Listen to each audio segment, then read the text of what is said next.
하나님 아버지, 주의 사랑하는 성도들과 말씀 나누려 합니다. 주의 성령께서 이 자리에 꼭 함께하여 주시기를 예수님 이름으로 기도합니다. 아멘. 오늘 시편 23편 1절로 3절에 있는 말씀을 보도록 하겠습니다. 여호와는 나의 목자시니 내가 부족함이 없으리로다. 그가 나를 푸른 초장에 누이시며 쉴 만한 물가로 인도하시는도다. 내 영혼을 소생시키시고 자기 이름을 위하여 의의 길로 인도하시는도다. 여러분, 스펄전은 시편 23편을 가리켜서 시편의 진주라고 이야기를 했습니다. 헨리 워드 비처라고 하는 설교가는 이 시편의 나이팅게일이라고 했습니다. 시편 1편부터 150편까지의 그 내용 가운데에 나이팅게일처럼 치료하며 치유하는 그런 능력 있는 말씀이라고 이야기하는 것입니다. 알렉산더 맥클라렌은 이 시편을 읽고 눈을 닦아보지 않은 사람을 어떻게 성도라고 말할 수 있겠는가라고 하는 유명한 말을 남겼습니다. 오늘 여러분과 함께 정말 매우 잘 아는 시편 23편 1절로 3절의 말씀을 살펴보겠습니다. 여호와는 나의 목자시니 내가 부족함이 없으리로다. 여러분, 이 말씀을 통해서 23편의 대전제를 확인할 수가 있습니다. 그것은 우리의 존재에 대하여 확인합니다. 우리는 양과 같은 존재를 이야기합니다. 여러분, 우리가 운전할 때에 내비게이션의 목적지를 설정하면 이 내비게이션이 가장 먼저 하는 일은 현재의 그 폰이 있는 그 위치를 파악을 합니다. 차량의 위치를 파악해요. 여러분, 터널에서 목적지를 설정하면 이 내비게이션은 매우 힘들어합니다. 건물 지하나 이런 데서 확인하면 너무 힘들어요. 현재 위치가 파악이 안 되기 때문에. 시편 23편 1절의 대전제는 우리의 현 위치, 나의 존재가 누구인지, 나의 존재가 양임을 인식할 때에 우리 한 발자국 더 나아가서 하나님이 우리의 목자이심을 고백할 수 있는 것입니다. 성경은 종종 사람을 양에 비유합니다. 매우 적절해요. 우리는 다 양 같아서 그릇 행하여 각기 제 길로 갔거늘.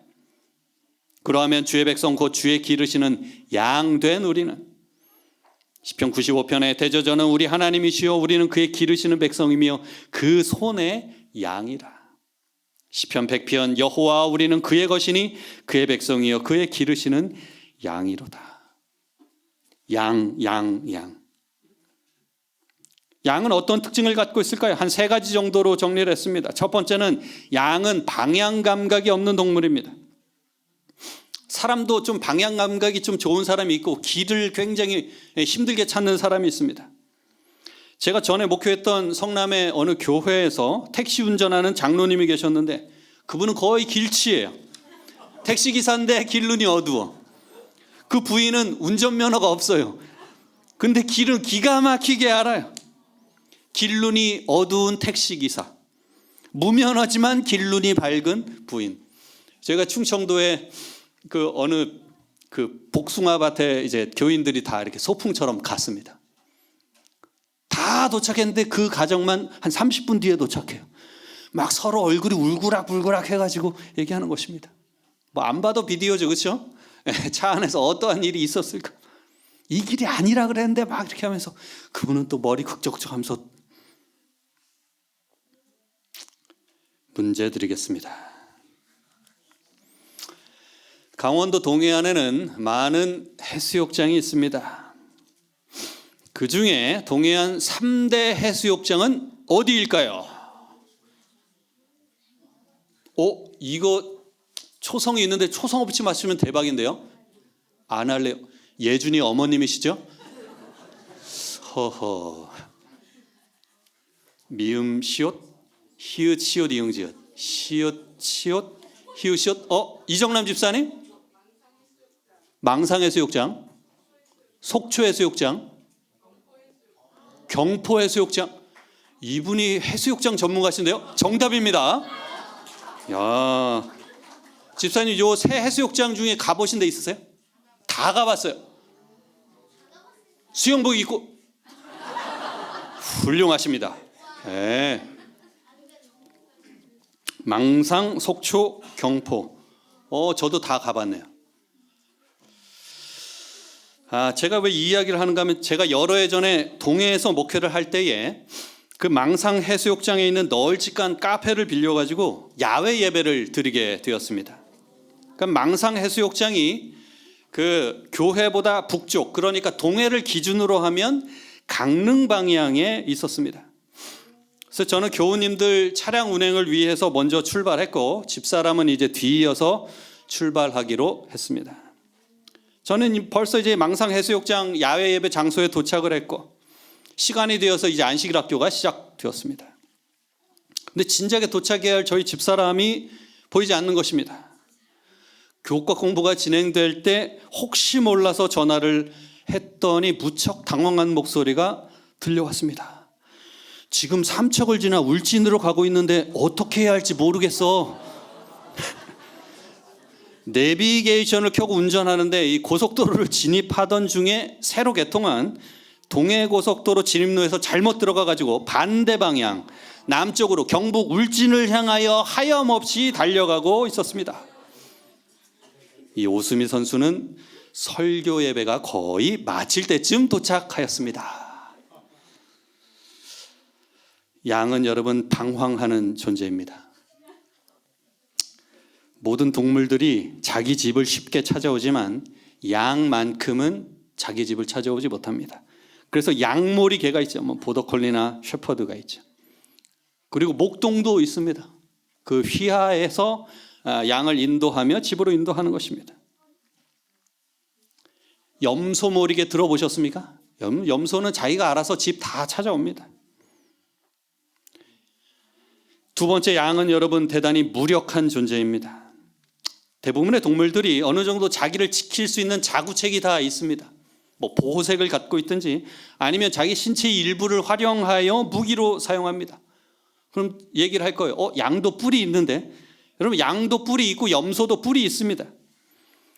근데 이 용도가 달라요. 염소의 뿔은 누군가를 공격하기 위한 수단으로 공격용이라고 하면 양의 뿔은 최소한의 방어 용도로 사용을 합니다. 여러 면으로 고려할 때에 양은 참으로 무력한 동물입니다. 세 번째, 양은 깨끗해 보이지만 대단히 쉽게 더러움을 타는 오염되기 쉬운 존재입니다. 그래서 성경에 뭐라고 이야기합니까?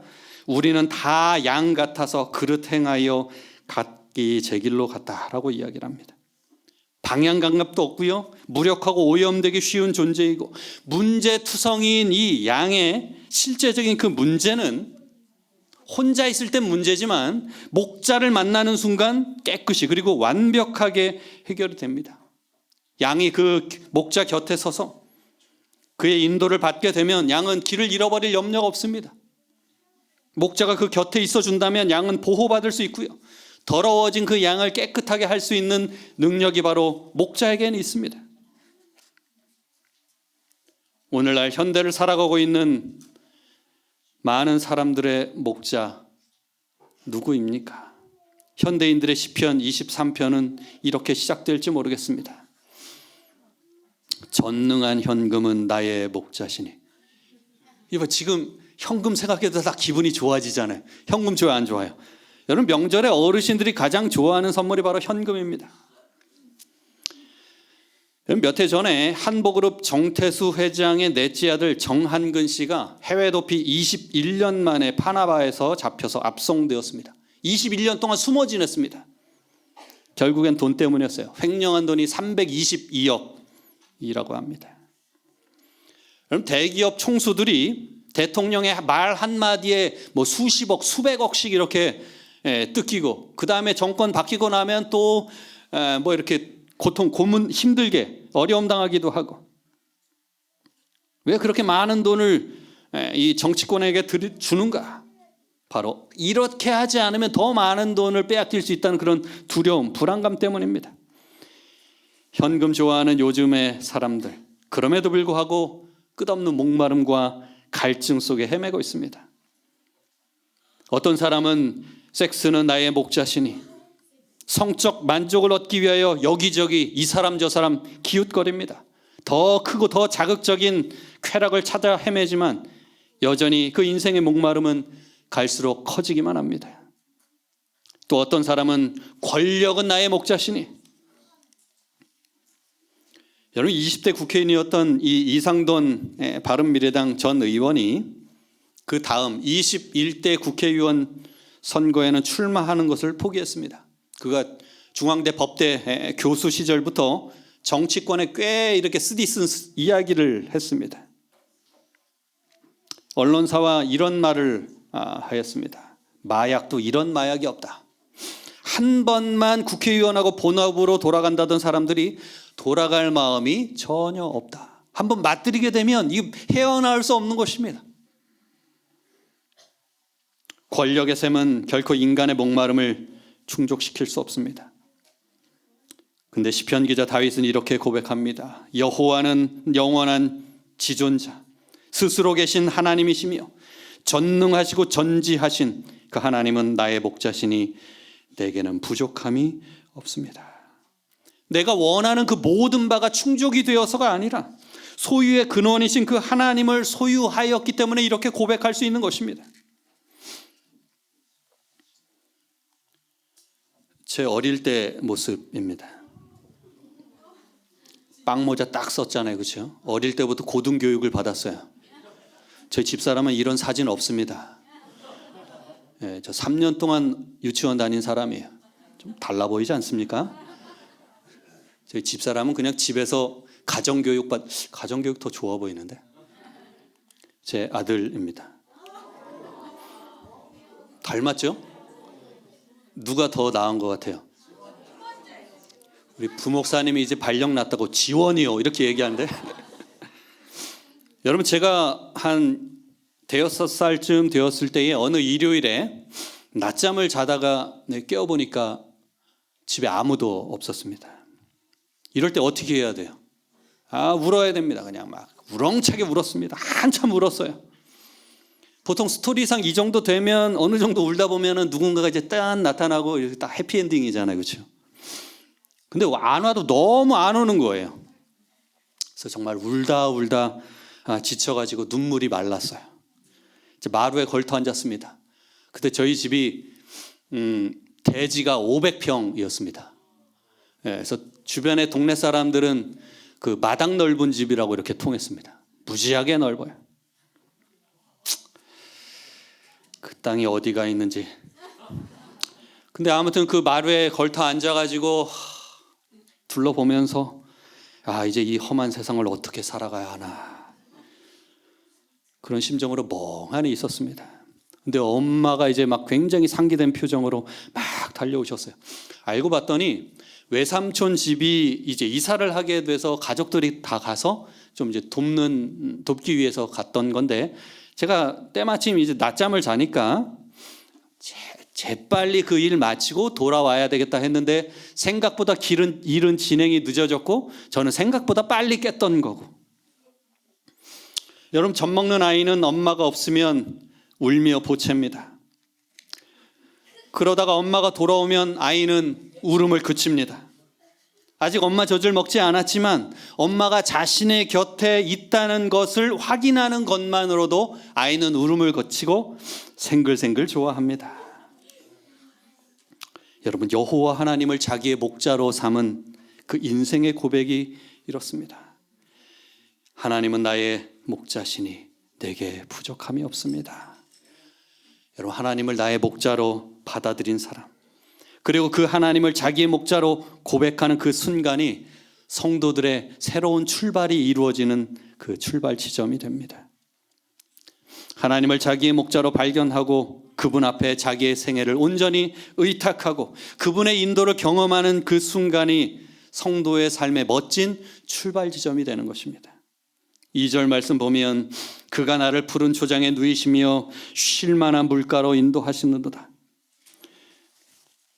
여러분 양의 실제적인 요구는 결국에는 두 가지로 요약이 됩니다. 풀과 물입니다. 선한 목자는 양을 푸른 초장으로 인도합니다. 그래서 목자가 양을 푸른 초장에 눕게 한다고 말합니다. 시편 23편에 대하여 특별한 풀이를 한 이 필립 켈러라고 하는 사람이 있습니다. 이 필립 켈러는 이력이 굉장히 독특한데 전직 목자입니다. 목자였다가 나중에 목사가 된 것입니다. 그러니까 이 양의 습성이나 그 특징을 굉장히 꿰뚫고 있는 사람이죠. 이분이 이런 이야기를 했습니다. 시편 23편 2절은 자기가 볼 때에 아주 특별한 의미가 있다는 것입니다. 목자인 다윗이 목자였던 자신의 경험이 바탕이 되어서 이 시를 쓴 것임을 우리가 분명히 알 수 있습니다. 이 필립 켈러는 이 자신의 경험으로 볼 때 양은 두려움을 느끼거나 배고플 때에는 결코 눕는 일이 없다고 합니다. 근데 다윗은 뭐라고 어떻게 이야기합니까? 그가 나를 푸른 초장에 누이시며, 적어도 이 이야기는 양이 두려움이 없는 상태고 배고픔이 없는 상태입니다. 시편 23편을 쓴 시인 다윗은 지금 그 두려움에서 해방되었을 뿐만 아니라 배고픔도 사라진 것입니다. 배불리 먹은 그 포만감 때문에 그 초장에 편안히 눕는 거예요. 여러분 얼마나 만족스러우면 밥 위에 눕겠습니까? 여러분 상상해 보세요. 김이 모락모락 나는 적당한 온도의 곤드레밥 위에 눕는 것입니다. 여러분 얼마나 쿠션이 좋겠어요. 포슬포슬한 그 밥에 그 다음에 그 잘 익은 곤드레가 나의 귀를, 나의 코를 자극하면서 그냥 포근히 감싸는 것입니다. 얼마나 행복해. 폭실한 이 이천 흰쌀밥 위에 몸을 맡기는 것입니다. 딱 누워서. 예전에는 왕에게 바치는 밥이라 그러는데 그 밥 위에 누워버리는 거예요. 얼마나 좋아. 그렇죠. 흰쌀밥 위에 눕는 것입니다. 여러분 말 그대로 신선 노름 같은 것입니다. 여러분 사람이 배가 고프면 체내에 당이 떨어지고 굉장히 예민해집니다. 근데 배도 부르고 포만감이 있으면 어때요? 여유가 들고 너그러워져요. 여러분 만약에 제가 설교 12시 이후에 한 1시까지 한다 그러면 여러분이 지금 웃는 얼굴이겠어요? 아니 저 목사님이 오늘 왜 이렇게 설교를 늦게 하지? 이렇게 지금 배도 엄청 고파오는데, 그러면서 문 살짝 열릴 때마다 지하에서 올라오는 그 좋은 음식의 냄새가 나면 더 힘들 것입니다. 근데 배부르고 포만감이 들면 기분이 좋아집니다. 두 번째 문제입니다. 오수미 선수가 조금 예민하다 싶을 때 제가 건네는 말은 무엇일까요? 초성이 있습니다.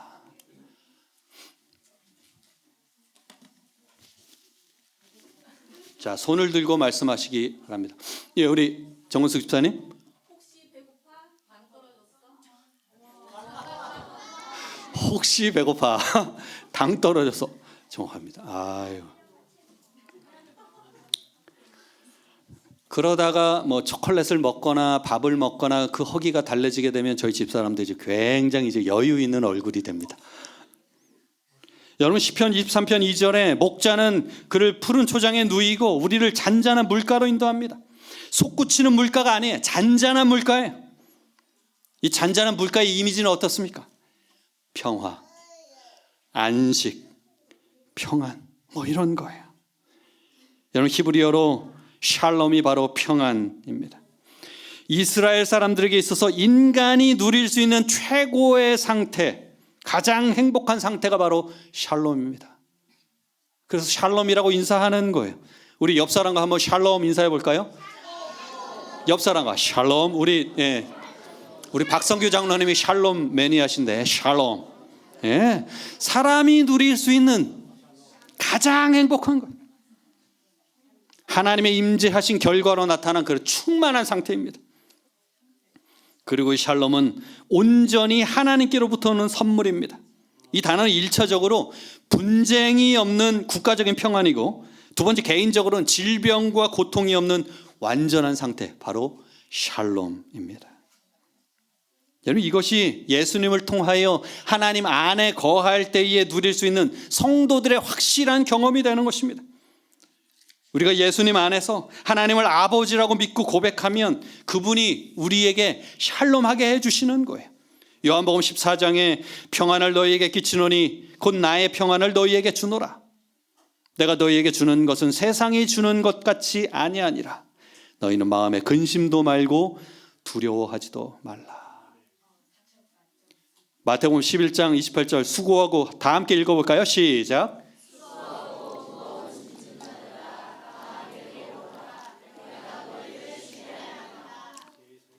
짐을 다 지고 나에게 오라는 것입니다. 여러분, 사도 바울은 히브리서에서 이미 믿는 우리들이 그의 안식에 들어간다고 노래합니다. 히브리서 4장에 이미 믿는 우리들은 저 안식에 들어가는도다. 주님께서 주시는 안식, 평안, 그거 함께 하게 되면 그리스도인의 삶에 새로운 장이 열리는 것입니다. 새로운 삶이 펼쳐지는 거예요. 3절 보면 내 영혼을 소생시키시고 자기 이름을 위하여 의의 길로 인도하시는도다. 내 영혼은 여기서 내 존재라고 번역해도 무방합니다. 내 자신을, 내 존재를, 내 생명을 어떻게 한다고요? 소생시킨다고. 이제 내 안에 주님께서 주시는 그 힘이 가득한 상황입니다. 충전된 거예요. 주님 안에서 새로운 삶을 얻게 되는 것입니다. 이제 그분이 어떻게 해요? 우리를 의의 길로 인도하십니다. 여러분, 이 의의 길은 우리가 생각할 때에 편리한 길이 아닐 수 있습니다. 평안하거나 익숙하지 않은 길일 수 있어요. 확실한 것은 의의 길은 바른 길입니다. 주님께서 우리를 의의 길로 인도하시는 이유는 그분이 우리의 인도자가 되시고 목자가 되시는 그분이 바로 의의 하나님이시기 때문입니다. 그래서 우리를 의의 길로 인도하시는 거예요. 당신의 이름과 그 명예를 걸고 우리를 의의 길로 인도하시는데 강제로 하지 않아요. 납득시킵니다. 이해시켜요. 그러면서 설득해서 이 의의 길로 가도록 촉구하십니다. 그래서 마태복음 6장에 너희는 먼저 그의 나라와 그의 의를 구하라. 그리하면 이 모든 것을 너희에게 더하시리라. 그래서 주님께서는 우리로 하여금 이 의의 길로 갈 수 있도록 우리를 인도하십니다. 이것이 우리에게 주어지는 도전과 같은 일입니다. 한평생 주님께서 기뻐하시는 의의 길로 걸어가는 것. 그것이 하나님의 백성들의 삶의 도전입니다. 여러분, 미국의 한 소년이 암을 앓고 있었습니다. 소년의 어머니는 안타까운 마음으로 사랑하는 아들을 간호하며 지키고 있었습니다. 담당 의사로부터 아들이 아마도 회복되기 어려울 것 같다라고 하는 최후 통첩을 들었습니다. 그날부터 소년의 어머니는 사랑하는 아들과 함께 성경을 읽기 시작했습니다. 주로 시편을 읽었는데요. 특별히 시편 23편을 즐겨 읽었습니다. 시편 23편의 내용을 어린 아들에게 설명해 주었습니다. 여호와는 나의 목자시니 내가 부족함이 없으리로다. 하나님께서 우리의 인생길에 목자가 되어주시면, 그리고 그 목자가 나의 삶을 인도하면 그분께서 이 세상뿐만 아니라 영원한 하늘집으로 우리를 인도하실 것이라고 아들에게 이야기했어요. 여호와는 나의 목자시니, 여러분, 이 구절을 영어로 읽으면 딱 5단어입니다. The Lord is my shepherd. 여러분, 투병 중인 소년의 어머니는 한 단어를 말할 때마다 하나하나씩 한 손가락씩 짚어가면서 힘주어 말했습니다. The Lord is my shepherd. 특별히 4번째 손가락을 꼽을 때는 더 세게 아들의 4번째 손가락을 잡으면서, 아들아, 하나님이 나의 목자가 되시고 너의 목자가 되신다면 아무것도 두려워할 것이 없어. 우리를 여기까지 인도하신 하나님께서 너를 반드시 하늘까지 인도하실 거야. 우리가 그 하나님을 나의 목자로, 너의 목자로 신뢰하고 있는 것을 감사해야 한다. 얼마 뒤에 이 어린 소년은 그의 삶의 짧은 생을 마치면서 마지막 호흡을 내뱉으며 숨을 거뒀습니다. 따스했던 이 체온이 점차 식어갈 때에 어머니는 아들의 몸을 매만지면서 그 아들의 마지막 모습을 손끝으로 기억하고자 했습니다. 그런데 어머니는 아들의 모습을 보고 눈물이 터져 나왔습니다. 여러분, 그 소년은 죽어가면서 자기의 손으로 반대손에 4번째 손가락을 꼭 쥔 채로 숨을 거뒀습니다. The Lord is my shepherd. 이 어린 소녀는 엄마가 이야기해 준 대로 여호와 하나님이 자신의 목자인 사실을 확신한 채로 숨을 거둔 것입니다. 여호와는 나의 목자시니. 여러분, 여호와는 목자시니가 아니에요. 여호와 하나님이 다른 누군가의 목자가 아니라 나의 목자, 나의 인도자, 나의 구주, 나의 모든 것이 되는 것입니다. 여호와는 나의 목자시니. The Lord is my shepherd. 다 함께 해보겠습니다. 짚어가면서 하세요. The Lord is my shepherd. 다 함께 하겠습니다. 시작. The Lord is my shepherd. 여러분, 손가락 짚어가면서 기억하시길 바랍니다. 여러분의 손가락 하나하나 짚어가면서 여호와는 나의 목자시니. The Lord is my shepherd. 여전히 불투명한 세상 가운데에 희망 없어 보이는 이 시대에 여러분, 이것 하나, 여호와는 나의 목자시니. 여러분, 이 사실 반드시 기억하심으로 주님 안에서 참 평안을, 샬롬을 누리시길 간절히 바라며 말씀을 마치겠습니다. 기도하겠습니다. 하나님 아버지, 오늘 우리에게 다시금 고백하게 하시니 감사합니다. 여호와 하나님이 나의 목자시고 그래서 내가 부족함이 없음을 고백합니다. 방향을 잃고 방황하던 우리를 주의 음성으로 불러주시고 무력하고 무기력하고 연약했던 우리를 주의 손으로 품어주셔서 참 감사합니다. 주님, 우리가 다른 것을 목자로 삼지 않게 하시고 현실과 적당히 타협하며 만족하지 않게 하시고 오직 여호와 하나님만을 나의 목자로 고백하는 그 믿음을 허락하여 주시옵소서.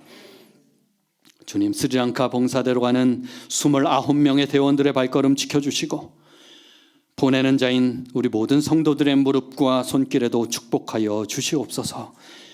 내곤복교회와 1000명의 학생들에게 기별을 전하며 사랑을 나누게 될 모든 대원들에게 건강 허락하시고 넉넉히 감당할 수 있는 힘까지 부여하여 주시옵소서.